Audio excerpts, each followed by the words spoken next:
Aleluia. Recebe, Senhor, nossa adoração nessa manhã. Recebe, Paizinho, em nome de Jesus. Aleluia. Glória a Deus. Glória a Deus. Glória a Deus. Glória a Deus. Se você trouxe a sua Bíblia física, de papel, ou no seu telefone, no seu tablet, você possa abri-la conosco no Evangelho de Lucas, capítulo 8, verso 1. Lucas 8, verso 1. Se você não trouxe, não tem problema, vai estar aqui no telão projetado, você pode ler também, acompanhar conosco. Lucas 8, 1. E está assim escrito na palavra do Senhor. Aconteceu depois disso que Jesus andava de cidade em cidade e de aldeia em aldeia, pregando e anunciando o evangelho do reino de Deus. Iam com ele os seus 12 discípulos. Pai querido, essa é a tua hora, Senhor. Amigo, Espírito Santo, é a tua hora, amigo. Nossos corações, nossa mente está rendida a Ti, Senhor. Fala conosco nessa manhã. Nos traz instrução, nos traz revelação, nos traz direção em nome de Jesus. Tudo é Teu, Senhor. Nós não queremos errar o alvo, nós não queremos nos desviar nem para a direita nem para a esquerda, e nós não queremos sair de debaixo da Tua cobertura, nem de sob o Teu domínio. Aleluia. Pode se assentar, por favor.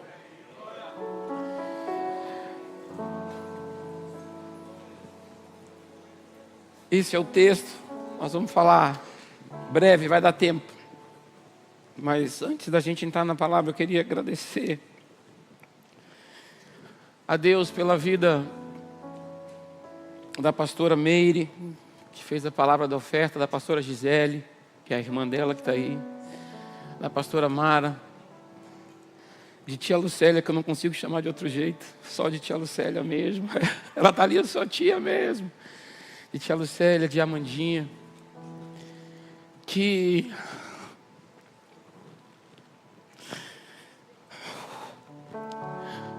resolveram, por amor ao Senhor e à obra de Deus, por amor ao Senhor e pela obra de Deus, pagar um preço de oração por mim e por minha casa. Nós nos conhecemos em 2022, e ali eu entendi a profundidade e o sentido do que é ser ligado pelos laços do coração, uma coisa que eu tenho falado tanto aqui na igreja. E em momentos difíceis e de luta, às vezes algumas eu compartilhava, outras eu não compartilhava para tentar poupar também. E eles sempre falavam conosco: nós estamos orando por esses dias aí, dias difíceis. E elas estavam ali orando. Então, mais uma vez, eu quero agradecer a Deus e honrar a vida de vocês publicamente pelo que vocês representam na nossa vida, na nossa caminhada. Ontem nós dois saindo daqui, era quase meia-noite. Um pastor amigo da gente, na saída ele foi embarcar a gente no carro. E eu entendi que ele usou uma linguagem figurada, mas ele disse mais ou menos assim: há 3 anos atrás, quando tudo era mato, eles enxergaram o que vocês carregavam e decidiram amar e caminhar com vocês. E eu disse a você uma vez, pastora Meire, eu quero repetir da frente da igreja: nós nunca vamos nos apartar, independente de onde a gente chegue, porque nós já ouvimos tantas coisas juntos, tantas promessas. Nós vamos estar sempre ligados em nome de Jesus.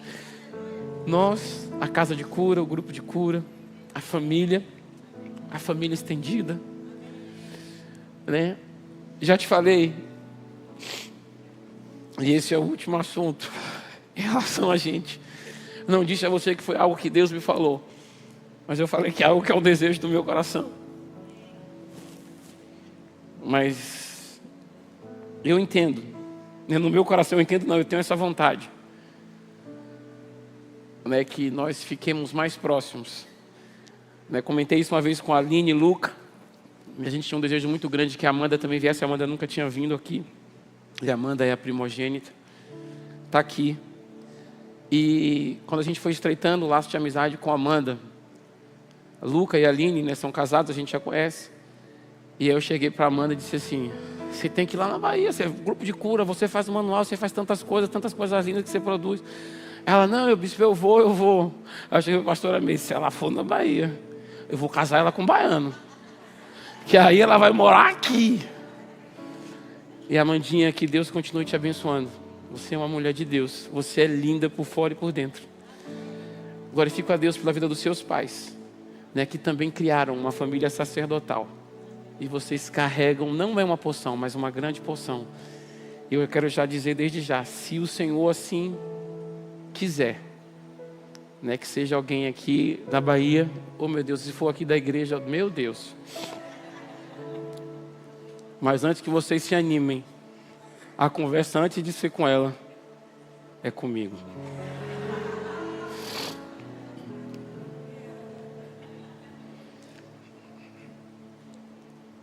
Mas vamos lá. Semana passada, nas minhas devocionais, no meu momento de leitura anual da Bíblia, eu cheguei nesse versículo, e eu tenho dito isso na igreja, quando chega um versículo martelando na minha cabeça, eu falo: Deus, o que é que a gente tem aí? E aí esse versículo, e eu vou ler ele mais uma vez. Aconteceu depois disso, que Jesus andava de cidade em cidade, de aldeia em aldeia, pregando e anunciando o evangelho do reino de Deus. Eu falei assim: mas Jesus andava de aldeia em aldeia, em cidade em cidade, e ele fazia milagres e portentos e maravilhas. E ele fazia mesmo, está na Bíblia. Mas a missão central de Jesus, a mensagem de Jesus, que é o que a gente vai falar nessa manhã, era o reino. E aí Deus colocou isso no meu coração e tocou um fogo em mim desde o final do ano passado, sobre reino. Claro que o Espírito Santo é que faz tudo, orquestra tudo, mas usou também a pastora Meire. Ela me deu uma pílulazinha. Ela disse: meu filho, vê isso aí, acho que eram uns 10, 12 minutos. Eu falei: pastor, isso me tocou fogo no meu coração. E dali para cá eu li tantas coisas, estudei tantas coisas e me aprofundei na palavra, e eu entendi que a mensagem central do ministério de Jesus era o reino. Era o reino. E aí quando eu li esse versículo, depois dessas coisas, Jesus saiu de aldeia em aldeia, de cidade em cidade, e foi pregando e anunciando o evangelho do reino. Eu falei: quais foram essas coisas que Jesus fez? E depois disso ele saiu de novo a caminhar e anunciar o reino de Deus. E aí eu fui ler o capítulo 7 de Lucas para ter uma visão total, inteira do que era o depois daquilo. Porque no capítulo 8 fala: depois disso ele saiu a anunciar o reino. Eu vou ler mais uma vez, porque tem gente que fala: pai, está isso mesmo na Bíblia. Aconteceu depois disso, que Jesus andava de cidade em cidade, de aldeia em aldeia. Primeira coisa que eu quero que você entenda, quando a Bíblia fala que ele andava de cidade em cidade, de aldeia em aldeia, qual é maior, uma cidade ou uma aldeia? O microfone está baixo. A outra está ali assim, ó. Não é mímica não, meu, abre a boca. Cidade ou aldeia? Não importa o tamanho, não importa se você se julga capaz, não importa a sua capacidade, não importa se você é grande ou é pequeno, se você é gordo ou é magro, se você é rico ou é pobre, Jesus vai ao seu encontro. Ele vai ao grande, ele vai ao pequeno. Porque tem gente que fala assim: porque Jesus, ele está se manifestando em igreja tal, porque a igreja é bonita, porque é assim, aí agora tem igreja de parede branca, parede preta. Se tem evangelho do reino sendo pregando, quem vai é Jesus. Ao grande e ao pequeno, porque ele quer alcançar a todos, ele quer anunciar a mensagem a todos, ele veio para morrer por todos, resgatar a todos. De cidade em cidade, de aldeia em aldeia. Se é grande eu vou, se é pequeno eu vou, se é relevante eu vou, se é irrelevante é a minha especialidade. Veja que agora mês que vem o tema das mulheres será os protagonistas dos bastidores, aquele que não aparece. Jesus não precisa que você apareça para ele fazer você aparecer. Você pode estar escondido na sua tenda, você, seu joelho e suas lágrimas, ele está te vendo. Ele vai ao grande, ele vai ao pequeno. caminhando de cidade em cidade. Ele não para numa só não, de cidade em cidade, de aldeia em aldeia. Fazendo o quê? Anunciando o evangelho do reino. Anunciando o evangelho do reino. E o que o reino pode te entregar. E o que o reino pode te dar. E o acesso que você terá no reino. E através dele. Mas voltando ao capítulo 7. Porque no 8 fala, depois disso, ele foi de cidade em cidade, de aldeia em aldeia. Começa o capítulo 7 de Lucas, falando sobre a cura do servo de um centurião. E o centurião manda recado a Jesus, que o servo dele estava muito doente. E que ele precisava, porque ele amava aquele servo, que o servo fosse restaurado. E Jesus, que caminhava de aldeia a aldeia, cidade, eu vou lá. Estou indo lá agora, na sua casa. Não venha, Senhor. Eu não sou digno de te receber aqui na minha casa. Mas eu sou um homem que eu entendo o que é autoridade, porque eu estou sujeito à autoridade, e eu tenho pessoas que estão sujeitas à minha autoridade, ao meu comando. Eu digo, vai, eles vão, voltem, eles voltem. Se o Senhor Jesus liberar uma palavra, meu servo será curado. Jesus olhou e disse, eu não achei fé igual em Israel. Muitas vezes estavam atrás de Jesus, querendo pegar, querendo tocar, não entendendo quem ele era ainda e o que ele carregava, e aquele homem, porque era um homem de guerra. Eu gosto porque o Senhor é o nosso general. Eu não sei o seu, mas o meu general é Cristo. Ele disse assim, não encontrei fé igual, entendeu? Aquele homem fazia parte de um reino, de Roma, mas fazia parte. Ele entendia o que um reino significava. Ele entendia o que era uma pessoa carregar uma porção. Ele entendia o que era uma pessoa carregar uma patente. Ele entendia o que era uma pessoa ter e exercer uma autoridade. Jesus, eu não sou digno de te receber, mas se você liberar uma palavra, ele vai ficar bom. E Jesus caminhou. E a Bíblia conta que quando ele chegou lá, o servo estava como? Curado, meu irmão. Mostrando que no reino a fé não se limita a um espaço físico. Não, eu vou referenciar aqui o milagre e o poder só acontece aqui. Não. Quando você faz parte do reino de Deus e você carrega a porção dele em você, você libera a palavra e a palavra chega. Você libera o comando e o comando chega. Você libera a porção e a porção vai. Porque ele nos garante isso. Porque nós somos representantes do governo de Deus na terra. E aquele centurião sabia, porque ele tinha uma autoridade, porque alguém conferiu autoridade a ele. Ele chegava para o servo, vá, volte. Vou destacar uma legião. Vai, vou destacar, volte. Entendia o princípio de autoridade e o que era carregar uma autoridade. Então ele falou, você não precisa ir não, Jesus. Solta a palavra. Solta a palavra e a diferença será feita. Solta a palavra e a diferença será estabelecida. Isso ainda no capítulo 7. Ô Jesus, eu fiz o esboço, Deus tão bonitinho. Estou olhando nada, Pai. Mas vai dar tempo em nome de Jesus. O Senhor é comigo, eu sei. E ali no versículo 1 eles falam do Lucas 8, só para relembrar. Depois disso, de aldeia e cidade em cidade. A primeira coisa que a gente vê em Lucas 7, que é o que veio antes do 8, ou seja, antes do depois disso. Na verdade, isso é o isso. E foi depois disso que ele saiu a anunciar o reino. A primeira coisa que a gente vê é a cura desse servo, desse centurião. E aí a Bíblia segue em Lucas 7 e fala, vou dar uma adiantada aqui. Calma, pastor Irã, que quando eu adianto assim, ele me pega no final e fala assim, mas tinha mais coisa para falar, né? Eu falo, tinha. Mas que o relógio às vezes ajuda, às vezes ele não ajuda. Mas em nome de Jesus a porção vai ser entregue toda. E vai dar tempo. O reino de Deus como mensagem central de Jesus. Jesus percorria de cidade em cidade, de aldeia em aldeia, sempre comprometido com o anúncio do reino. Sua pregação não se limitava a um lugar. Sua pregação não se limitava a um espaço físico, a um grupo específico. Ela alcançava a todos.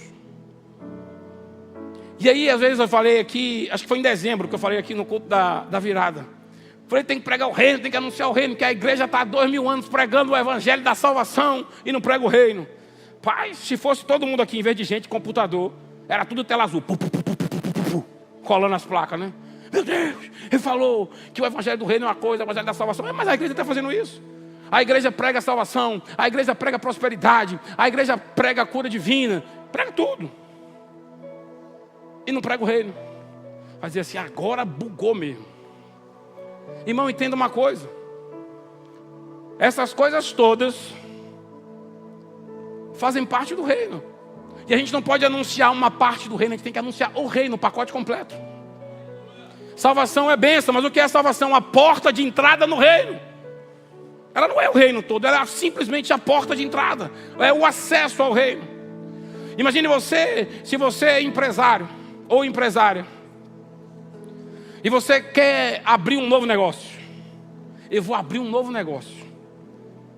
E aí tem aquela inspiração, escreve aquele plano de negócio maravilhoso. Isso aqui vai dar certo. Beleza. E aí você faz uma loja, gigantesca loja. E aí na loja você coloca uma porta, mesmo 4 metros de altura de porta, 3 metros de largura de porta. Aquela porta gigantesca.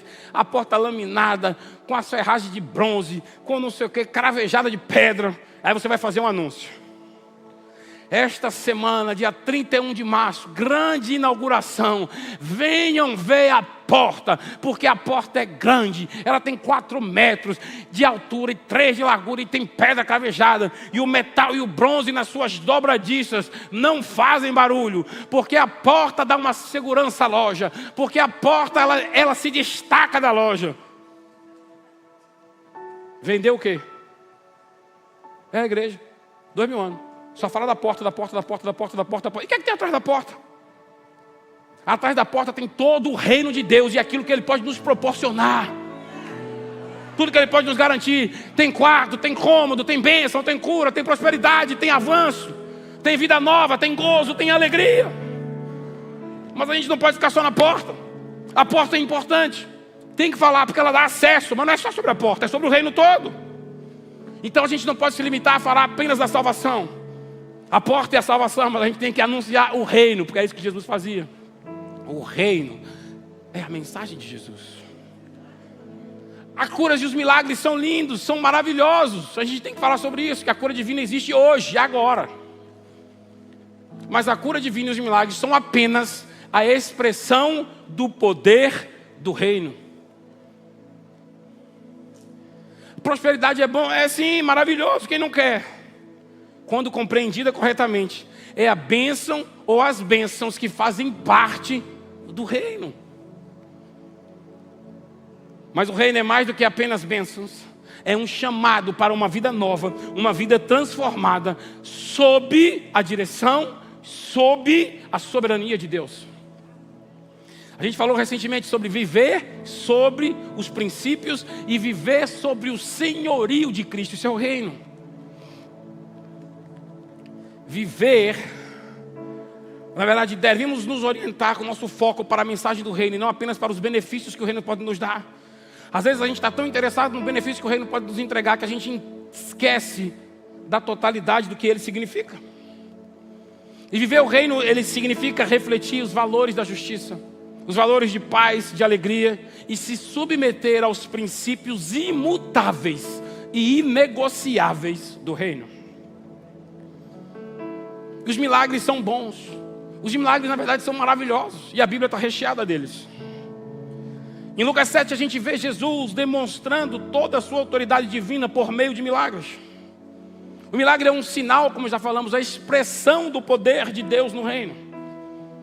Em Lucas 7, a gente vê restauração, vê salvação, vê vida, vê poder e vida sobre doença, vê poder sobre a morte.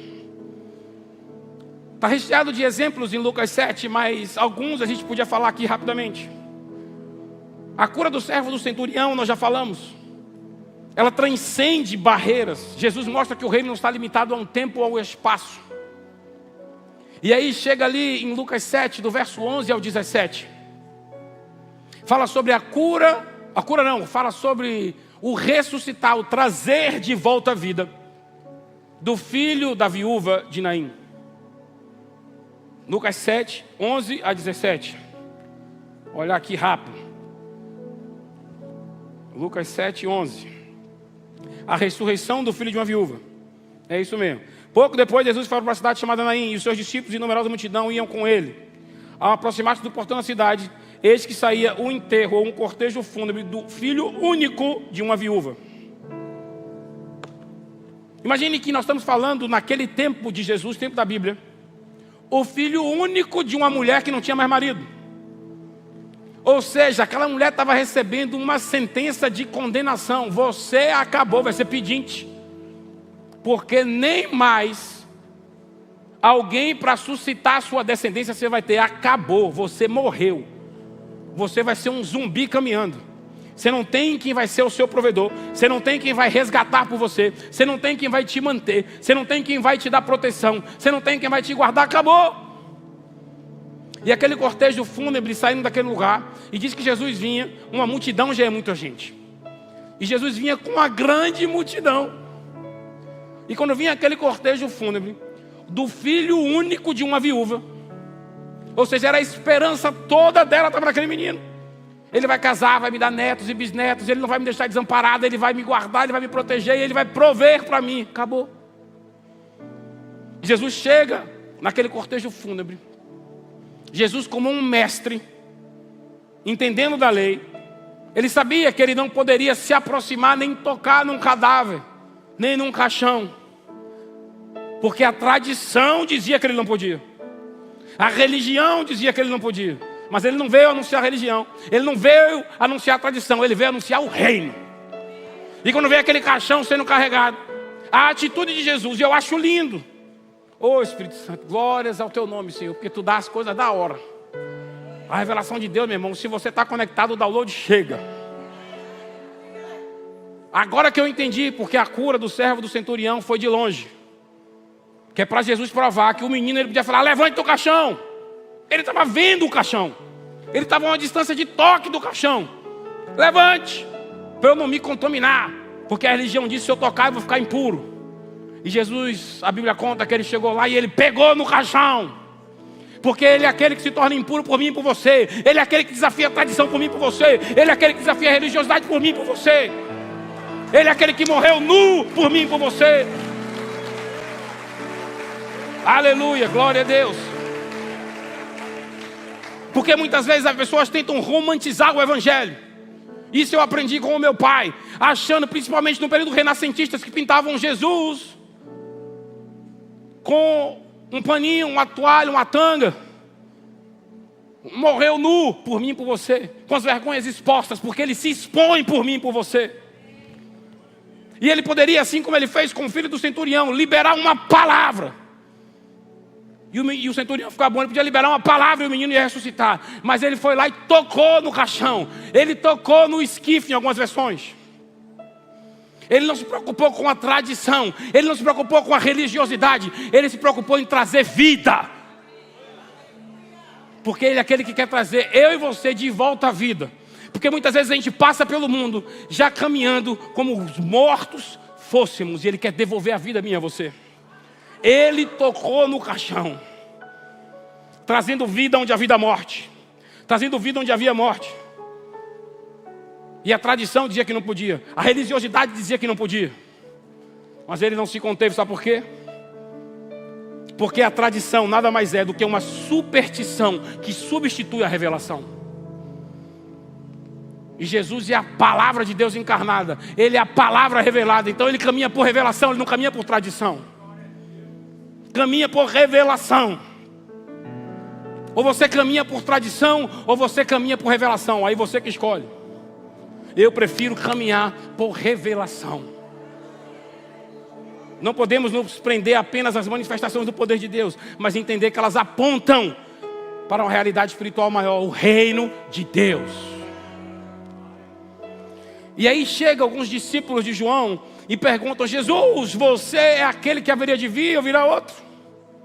O próprio Lucas 7. Porque eles estavam na expectativa que Jesus ia chegar, era revolução, pau ia cantar, ele ia botar Roma para fora e dizer, agora o meu reino eu estabeleci e eu sou o rei. Era isso que eles anseiavam, mas o que ele trouxe era um reino restabelecendo aquilo que nós, humanidade, entregamos ao maligno lá na queda. E ele veio para restabelecer, para que o governador de Deus na terra, o Espírito Santo, pudesse voltar a habitar dentro de nós. para que pudesse nos conceder de volta o poder de realizar essas todas as coisas no nome dele, por ele, para ele, através da expressão do poder do reino, que são os milagres. Meu Deus. Mas mesmo depois de tudo isso, porque ele chega ali para os discípulos de João e fala: diga a João que os cegos veem, os surdos ouvem, os coxos estão andando, os leprosos estão sendo limpos. Diga a João isso. Veja ele, diga a ele agora o que vocês estão vendo acontecer neste lugar, porque é chegado o reino de Deus. Aleluia.